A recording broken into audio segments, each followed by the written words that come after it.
The sky over Earth was quiet, filled with gray clouds and burning smoke. The once busy cities were broken, tall buildings now fallen, streets empty, no birds sang, no machines moved. Only silence ruled the world. The Zarn Empire had won, or so. They believed. They came with fire and steel, with warships and energy cannons. They destroyed Earth's defenses, burned its armies, and crushed all resistance. Now they walked freely on Earth, their black armor shining, their flags flying high. They laughed, drank, celebrated across every major city. They thought it was over, thought humans were gone, forever defeated. But deep in the old mountain range, known as the Red Spines, something stirred under rocks. Beneath tunnels long forgotten was a signal station. It was old, older than the war itself, powered. By the planet's core, no one remembered it, not even the humans who once ran it. But the machine remembered. It had waited for one command, a command it now received from far away, from a hidden bunker buried under snow. A silent operator pressed one button. The signal tower hummed back to life, and with it the drums began. It started as a low beat, soft and slow, like a heartbeat rising from the ground. Zarn patrols near the mountains noticed it first. They paused, listening to the sound echoing through the rocks. Boom, boom, boom, slow, steady, endless. They scanned the area but saw nothing, only empty forest and ice. They joked about it, called it primitive Earth nonsense, tribal garbage, but the sound did not stop. And it grew louder every hour. The Zarn general stationed in the command center ordered silence recordings. He wanted to study the noise, but the machines could not trace the source. It is just leftover Earth tech, the scientists said. Let it beat. We've already won, they added. And the war drums continued in a valley below the Red Spines. Inside a cave lined with dark stones, old lights turned on, dust fell from the ceiling as vents hissed with air. Long locked chambers opened and out stepped the forgotten. Men and women in dark armor, each carrying weapons from the past. Some had metal arms, some had glowing eyes, all had the same look, silent purpose. They were the last of the Stone Drum Legion. A secret human force created for one mission only, to fight when all else had failed. They had slept for over 100 years in cryopods, waiting for the signal. Now they were awake. And the war drums were their call. Each soldier stepped forward, not speaking, only listening. The beat guided them, reminded them, filled their hearts again with fire. A young scout named Kira stood at the front, holding a data pad in her hand. It showed one message. Sent by the last Earth general before the world fell, it said, "Do not wake until the enemy believes we are gone. Then rise and let the drums speak." Kira read the message, then looked to her team. They all nodded once, not in fear, not in anger, but in purpose. Above them the drums echoed, growing faster, sharper, filled with power. And far across the land, Zarn soldiers began to feel nervous. Why couldn't they stop thinking about that sound? Why did it feel like something was watching them in the middle of their strongest base? A commander woke from a nightmare. He had seen flames in his dream, not of fire, but of marching humans. He wiped his sweat and laughed to himself. "Humans are broken," he whispered. "They're never coming back." But outside his window, just at the edge of the forest, the wind carried a sound. Boom, boom, boom, slow and deep. He froze, heart cold. It was not just noise, it was a warning. The silence after surrender was never safety. It was the quiet before the storm, and now the drums had started. The enemy thought they had won, but Earth had not given up. It had simply waited. Now it was time. Time for the war drums to sing, time for the forgotten to rise. Time for the enemy to learn that silence never meant defeat. It meant war was about to begin. Deep inside the Red Spine Mountains, the hidden base of the Stone Drum Legion came to life. Metal doors hissed open. Old lights flickered, and walls shook with the sound of awakening. The air was cold, heavy with dust untouched for more than 100 years, and yet it moved. As if the place itself was breathing again, cryopods opened one by one. steam rising around each body inside. Some coughed as they stepped out, others dropped to one knee and kissed the stone floor. They were human, but not like those who had fallen in the last war. These were different, born to survive. Trained to awaken only when Earth's heart beat again, Kira stood near the center. Her hand still gripping the datapad tightly. She had been the first to wake, chosen as the signal receiver. The message had come through clearly. The enemy thinks we are going to now rise. She looked around at the faces of her brothers and sisters. Most were silent, staring forward, waiting for the next order. Some looked confused. Cryosley had taken parts of their memory, but when they heard the drums, their eyes cleared. Boom, boom, boom, like thunder rolling through their bones. Each beat stirred something ancient in them, something wild and sharp. The drums were more than sound. They were code, history, purpose, and every soldier there understood what must be done. General Rafe was the last to wake, his cryo chamber.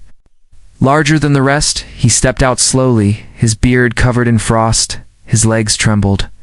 But when he heard the drums, he stood tall. He looked at Kira and smiled, not with joy, but with steel. "You got the call," he said, voice rough-like. "Gravel?" "Yes, sir," Kira answered, handing him the pad. He read the old message and nodded.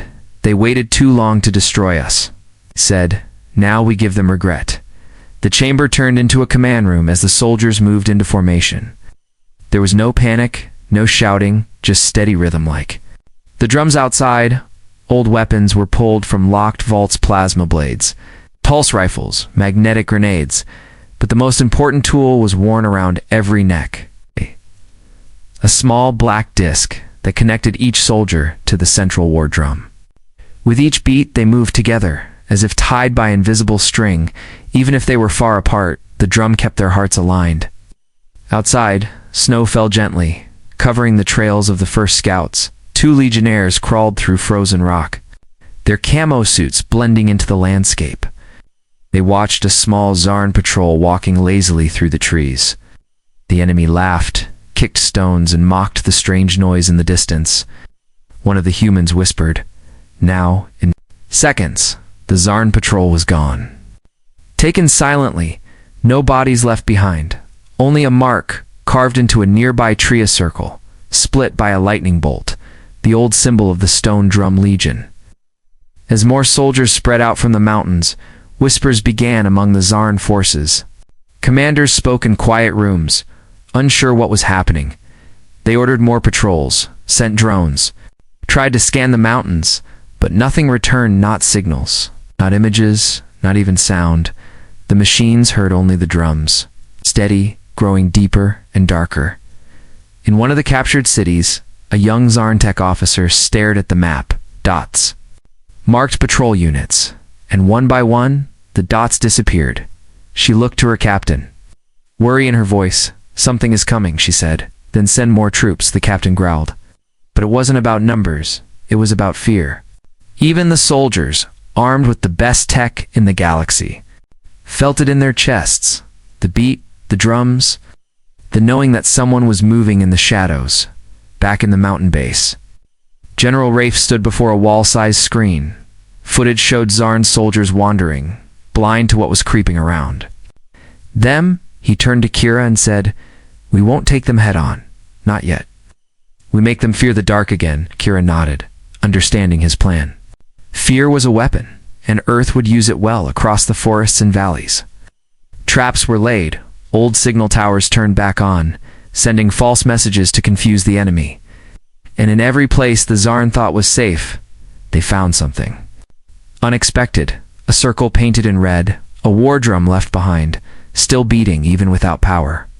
They tried to destroy them, but the sound never stopped. Some Zarn soldiers went mad. Hearing the drums even in their sleep, they said the sound followed them, inside their helmets, their heads, their hearts. The Stone Drum Legion did not need to win in a day. They needed only to remind the enemy of one truth. Earth was not silent, not broken, not dead. It had simply waited, buried its rage beneath stone and frost, and now its children had returned not to beg but to fight. The night was cold and black, with no stars in the sky. Only the faint glow of alien machines lit the forest floor. Zarn patrols moved slowly, scanning the trees with long, blinking rods. They were bored, tired, and confident. After all, Earth had already lost, hadn't it? Their scanners picked up nothing, not movement, not heat, not energy, but their ears could not block out the sound. It was faint, like thunder far away. Boom, boom, boom, again and again. One Zarn scout, taller than the rest, stopped and turned his head. "Do you hear that?" he asked. The others laughed. "It's just your nerves," they said, but deep inside, all of them felt something strange, like they were not alone, like they were being watched. Behind them, high up in the trees, a pair of human eyes stared down silently. The soldier didn't blink, didn't breathe loudly, only waited for the signal. And when the first light of dawn touched the forest, the drums changed, the rhythm grew fast, sharp, wild, boom, boom, boom. It was a battle call. Old and powerful all at once, the trees came alive. Figures dropped from the branches, dark shapes moving like ghosts. The Zarn patrol didn't even have time to scream. They were taken down fast and quiet, one after another. Not a single shot was fired, not a single alarm raised. By the time the second patrol arrived, all they found were empty helmets and symbols drawn in the dirt circles. Split with a bolt from the red spines to the broken city ruins, the first strike had begun. Every squad of the Stone Drum Legion moved like a shadow. They didn't take big targets, not yet. They went for supply trucks, communication towers, guard posts, anything that connected the Zarn forces cut off piece by piece in one location. A fuel depot exploded, sending blue flames into the sky. In another, an enemy dropship fell from the sky with no warning, and always nearby, the war drums sounded, echoing through the hills. In the Zarn Central Command Base, panic started to grow. Reports came, in units disappearing, strange sounds, failed signals. General Vex slammed his clawed hand on the table. "How can ghosts destroy my army?" he shouted. But no one had an answer. The humans had vanished. And now they were back everywhere and nowhere. He sent elite shock troops into the forests armed with heat sensors and heavy cannons. They walked in strong and proud, but came out shaking and bloodied. One survivor said, "We never saw them, only felt them." Another screamed, "They were around us the whole time." Like the forest itself, Kira stood on a ridge above a ruined town, watching the flames dance in the wind. The first strike was working. The enemy was scared, breaking their own formations. Beside her, one young soldier tapped the drum on his chest soft. Steady beats, boom, boom, boom, sending signals to other squads hidden in the trees.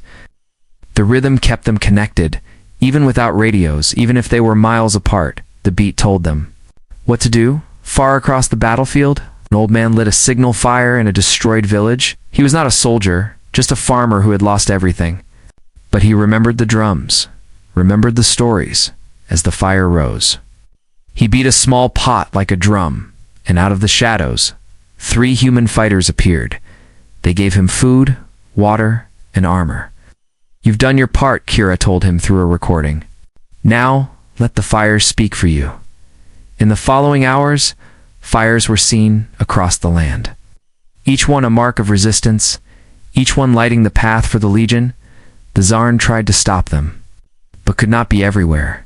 And every time they stopped one fire, 3 more were lit. The humans didn't act like a regular army. They moved like wind, struck like lightning, and vanished like smoke. General Vex screamed again, "Where is their command center?" His tech officers replied, "We don't know. They don't seem to have one." "How is that possible?" he asked. One brave officer whispered, "Maybe the drum is their commander." The room went silent, and no one laughed, because deep inside, even the strongest Zarn soldier began to wonder what kind of people fight with rhythm instead of words. What kind of people come back from extinction with only the beat of war? What kind of enemy have they truly awakened? The first strike ended. With no human losses, the Stone Drum Legion vanished back into the forests. Zarn left confused, angry, and afraid, and above the clouds in orbit, human satellites turned toward Earth again. Waiting, watching, ready to join the battle because the war was no longer a memory. It had returned with fire, with rhythm, with the sound of drums at dawn. The city was once called Arden's Reach. It had been a place of music, trade, and glowing towers. Now it was broken, its towers fallen, its streets filled with silence. The Tsarn used it as a checkpoint between zones, a place to rest, refuel, and feel safe. They set up small command stations, drone hives, and heavy patrols to them. The city was tamed, a dead place under their control, but they never checked the old basements. They never looked inside the storm drains. They never noticed the flickering shadows that moved at night. Below the ruins, in the dark, the people of Arden's Reach were not gone. They were hiding, surviving, waiting. Some were old, some were children, some were once soldiers. All of them had lost someone. But none of them had lost hope. Their leader was a woman named Alara. Once a history teacher, she had no weapons. Only a drum made from an old fuel can and a fire in her heart. She had heard the war drums days ago, and something inside her had awakened. Now she taught the others the rhythm. Not for music, but for courage, for timing, for war one night. Alara stood before the hidden crowd. She raised her hand, then beat the drum boom, boom, boom. The sound echoed through the empty pipes and tunnels. People listened, their bodies swaying slightly with each beat. She spoke, "The drums above speak for us. Now we must answer." And so they did, not with rifles or ships, but with traps and tricks. Children slipped through cracks and marked enemy patrols with paint. Elderly mapped enemy routines from rooftops, and the young men and women built weapons from trash nails. Wires, chemicals, Arden's Reach was coming back to life. Above ground, the Tsarn began to notice strange things. Food went missing from storage. Drones stopped returning from patrols. Walls had symbols drawn on them, red circles with broken lines. At first they blamed each other. Then they blamed ghosts. One captain laughed and said, "Maybe the humans came back from the dead." The others didn't laugh with him that same night. A patrol vanished at the central bridge. All that was found were their weapons. And a single drum still beating. Alara's people watched from the shadows as fear spread. The Tsarn grew jumpy, confused, and angry. They tightened patrols, locked gates, and increased air sweeps. But the more they tried to control the city, the more it slipped through their claws, because Arden's Reach knew itself better than the enemy did. It had secret tunnels, hidden doors, and rooftops that touched each other. It was a city made by humans for humans, and it remembered them. On the sixth night, the Stone Drum Legion arrived. Kira and her unit moved like mist.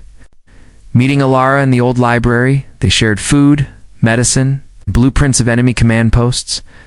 Alara gave them maps of tunnels, bush points, and old radio lines.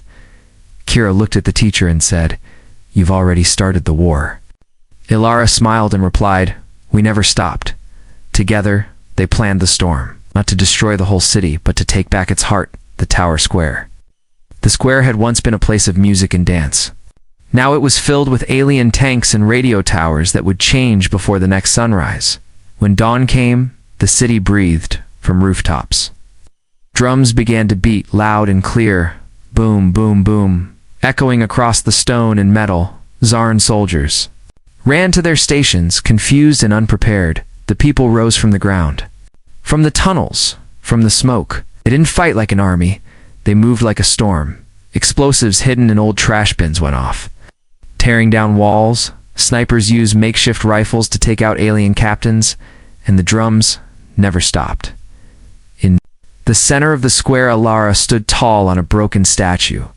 She beat her drum louder than all the others, even as bullets flew, even as machines roared. She kept beating, calling her city back to life. Kira and the Legion struck from behind. Cutting through Tsarn armor like fire, the alien command post collapsed in minutes. The Tsarn who survived fled the city, but as they ran, they heard the sound they feared most, drums. They turned and saw hundreds of humans. Rising from the smoke, some carried weapons, some just stood tall with fire in their eyes. But they all beat the rhythm. Together, the city was free before noon, not by power, not by tech, but by unity, memory, and drums.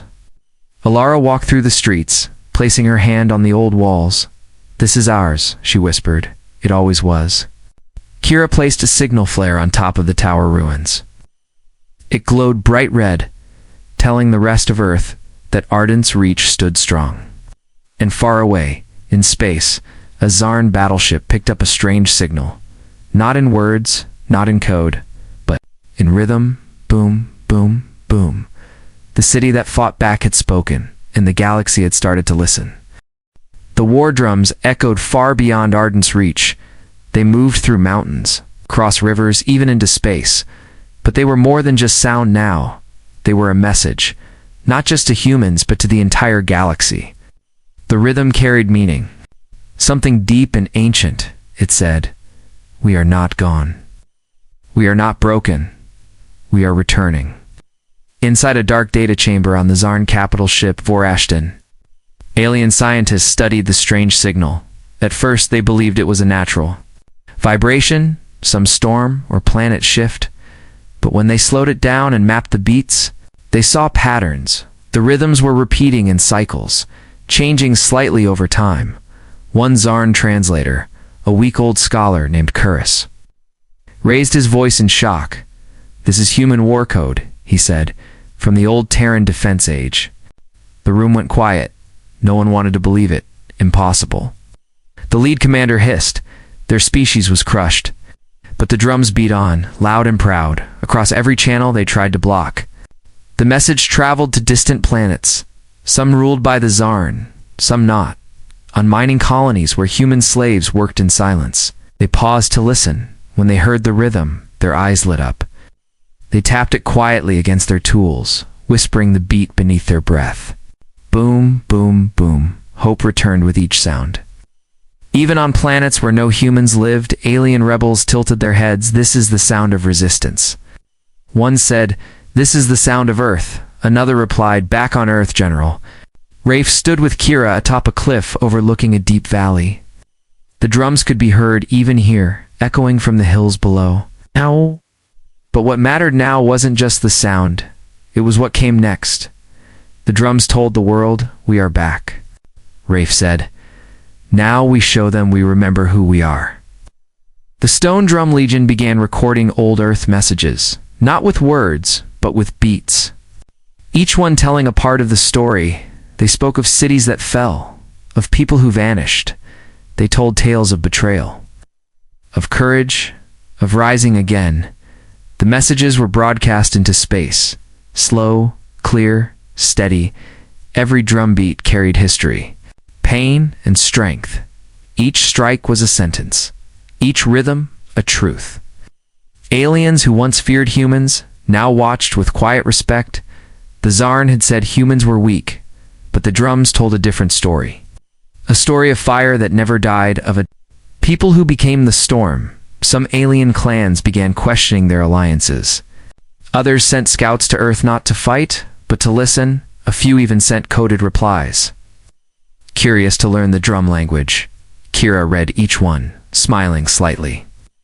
"The galaxy is waking up," she said, "and they're listening." But the Zarn were not ready to let go of power inside their war councils. Fear turned to anger. They're using emotion as a weapon. One commander spat, "They make our soldiers feel." Another said, "They must be silenced." So the Zarn built jamming towers across Earth's surface. Massive metal spires meant to block all signals. They burned cities again, searching for drummers. Captured humans were tortured, questioned, asked to explain the meaning of the beat, but they said nothing. They only smiled and tapped the rhythm on the floor. In the city of Oran's Gate, the largest Zarn jamming tower rose into the sky. It pulsed blue light, silencing drums for miles around. But deep beneath it, in an old subway station, Kira and her team were waiting. They had studied the tower's power grid, its weakness, its blind spots. They moved slowly, dressed in shadows. Heartbeat matching the drums they could no longer hear. When they reached the tower's core, they planted one thing: a speaker. Not a bomb, not a gun, just a speaker. Then they turned it on. The drums returned louder than ever. The tower's own systems became the amplifier. The rhythm echoed across the sky, shaking metal walls. The sound reached every ear in Orin's gate. Children looked up, tears in their eyes. Old men dropped their tools and tapped along, and in one swift moment, the people rose again. The Zarn troops fired wildly, unsure where the attack was coming from. But the real attack was inside them. The fear, the doubt, the sound they couldn't stop. More jamming towers fell within days. And the drum message grew stronger, faster, clearer, across Earth. More cities joined the rhythm, from icy outposts to jungle ruins. The beat became a language, a song of home, a chant of fire, a voice of the people. General Rafe stood beside the broken pieces of a jamming tower and said, "They wanted to mute us, but all they did was build us a louder stage." And somewhere in deep space, an old Earth satellite turned its lens back toward the galaxy. It picked up the signal, translated the rhythm, and sent a beacon forward. One line blinked on its cracked screen: "We are not done." The skies above Earth began to change, not with ships or weapons, but with color, from space. Anyone watching could see red lights forming across continents. One by one, human cities began to glow again, not with fire, but with flare beacons. The pattern of the lights matched the rhythm of the drums. It was Earth's way of saying, "We are united." The Stone Drum Legion had grown. What started with a few hidden soldiers in the mountains had become a global wave. Now, farmers, builders, and even children walked beside trained warriors. All of them moved to the same beat. The war drums echoed from every hilltop, forest, and ruined tower, and the Zarn knew they were running out of time. Inside the shattered hall of Arden's Reach, Kira stood before a new map, red lines spread across it, showing routes taken by human forces. Blue lights marked fallen Zarn bases. She looked at General Rafe, who sat sharpening a blade made from alien metal. "They're pulling back," she said, not surrendering. Rafe nodded slowly. "They're preparing for one final fight." Kira asked, "Do we wait?" He looked up. His eyes filled with the fire of 100 lost years. "No," he said. "We march." And so they did. Across deserts filled with rusted ships, across ice fields cracked by old wars, they came. The march wasn't fast, but it was unstoppable. Every step forward was followed by the sound, boom, boom, boom. Villagers left their homes to watch the columns pass.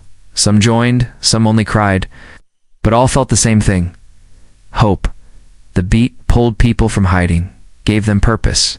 They didn't need orders, they only needed the drums. The last Zarn fortress on Earth stood at the center of a ruined megacity. It was tall and cold, surrounded by energy walls and laser towers from space. It looked like a dark claw holding Earth's heart.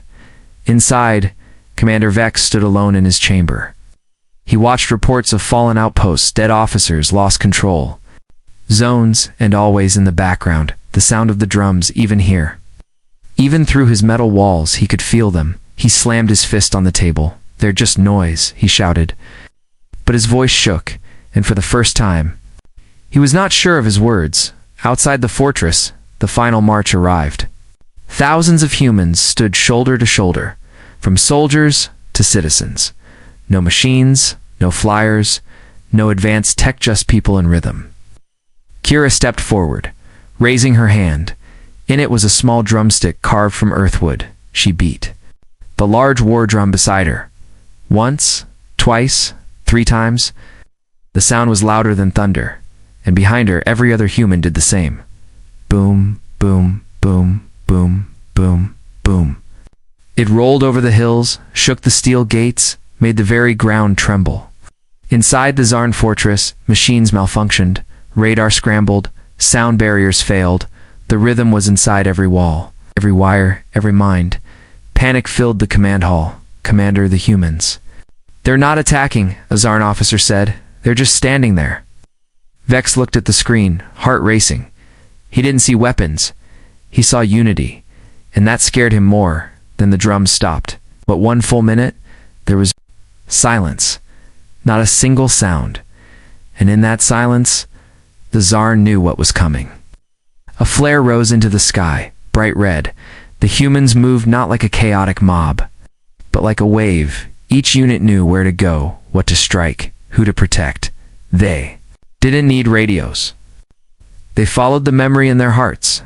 They had practiced it through rhythm, through signals, through the bond of survival. The gates fell within minutes. Zarn soldiers tried to fight, but their shots were wild, their aim broken because they were afraid not of the humans, but of what they represented. Every step forward was like hearing history rise again. Every fallen Zarn machine was replaced by a drum in its place. Kira led the charge through the west wing. Clearing hallways with quiet skill, she moved like the beat itself, sharp, smooth, steady. At the core of the fortress, she met General Rafe. They stood side by side as the final door opened. Inside, Commander Vex stood waiting, his hands shaking. "You were supposed to be gone," he whispered. Rafe stepped forward and said, "We were never gone. We were just waiting for the right rhythm." With that, Vex fell to his knees, not from wounds, but from understanding. He had lost not two weapons, but to something deeper, to a people who fought not with hate, but with memory, with rhythm, with story, with heart. The fortress fell without one human death, and outside, the drums started again, not as a call to war, but as a song of return. Earth was free, not by lasers, but by unity. Not by kings, but by people. Not by power, but by drums. The battle was over. The great Zarn fortress stood silent. Its walls cracked, its towers broken, smoke curled into the sky. But it was not the smoke of destruction, it was the smoke of change. The drums still echoed softly in the wind, steady, calm, almost gentle, and slowly across the hills, across the cities, across the world. The drumming began to fade. It didn't stop because the people grew tired. It stopped because the purpose had been fulfilled. The war was done, the enemy defeated, and the message had been sent. The rhythm that had carried a planet from the edge of extinction back to strength could now rest. Boom, boom, boom. Slower now, softer now. Then silence. General Rafe stood in the heart of the broken fortress. His armor was dented, his eyes red from dust. But he was still strong. Kira stood beside him, her hand gently holding the same wooden drumstick she had carried since the mountains. She looked around and whispered, "It's quiet." Rafe nodded and replied, "It's peace." The Stone Drum Legion began lowering their banners, not out of defeat, but in respect. Across Earth, in cities that had once burned, people now walked freely. Children danced in old streets, rebuilding homes with their families. Elders came out of hiding, their eyes wide with wonder they had survived. Oh, yeah. No longer did they hide underground. No longer did they whisper in fear. Ow. Now they stood under the sun and spoke freely. The war drums were placed in sacred spots, not as tools of battle, but as reminders. One drum was placed in the ruins of Arden's Reach, where Alara now led a council of teachers. Another was placed at the Red Spines. Deep in the cave where the Legion had first awoken, people came to touch the drums, not to beat them, but to remember. News of Earth's victory spread beyond the solar system. Aliens who had once ignored the planet now sent ships not to conquer, but to learn. On distant moons, small groups gathered to practice the human drum language. Some called it the rhythm of rebirth. Others called it the beat of memory. But the humans called it something else. They called it home. Commander Vex, the Zarn leader who had once believed humans were extinct, now sat in a prison cell. He did not speak, did not argue, did not resist. He only listened, as if waiting to hear the drums again. When asked why he fought so hard to crush humanity, he finally answered, "I wasn't afraid of your weapons," he said. "I was afraid of your heart in a green field near the center of the old Earth." Capital. The last war drum was placed. It was made from old metal and carved stone. Simple but strong, people gathered there each year to light candles, share food, and tell stories. Not of death, but of survival. Not of hate, but of unity. Kira stood at the field one morning, a small crowd of children sitting at her feet. They asked her what the war was like, what the drums felt like. She smiled and said, "The drums were not about war, they were about remembering who we are." One child tilted his head and asked, "Will we ever hear them again?" She looked out over the hills and replied, "Only if the world forgets." General Rafe retired soon after. Choosing to live quietly in the mountain caves, he planted trees, where the cryochambers once stood. Every morning he would sit on a stone bench, close his eyes, and breathe, sometimes. Just in the distance, he imagined he could hear a soft beat. Boom, boom, boom, like an old friend whispering hello. The Stone Drum Legion disbanded with honor. Its members became builders, leaders, poets, and farmers. But no matter where they went, they carried the memory, and sometimes, in quiet moments, they tapped a finger on a table, or tapped their foot on the floor, keeping the rhythm alive in their own way. And so the drums stopped, not from weakness, not from silence, but from fulfillment. They had done what they were meant to do. They had awakened a world. They had reminded the stars that humanity was never truly gone, and if ever again the stars forget, if ever again the ground falls silent and the skies grow cold, then somewhere, somehow, someone will beat the first drum again in the universe. We'll remember that when humans rise, they rise together, not with rage, but with rhythm, not with hate, but with heart, and always Always. with drums.